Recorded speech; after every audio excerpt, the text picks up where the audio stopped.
शिवसेना उद्धव बाळासाहेब ठाकरे यांच्या वतीनं नागपूरमध्ये रामरक्षा सभेचं आयोजन आणि महाआरतीचं आयोजन केलं गेलं आहे। याचं निमंत्रणही राज्याचे मुख्यमंत्री देवेंद्र फडणवीस यांना दिलेलं आहे।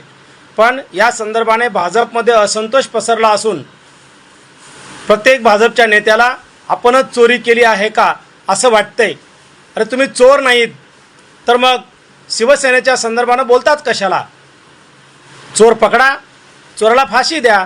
जर तुम्ही चोर नाहीत तर मग तुमच्या बुडाला आग लागण्याचं कारण नाही।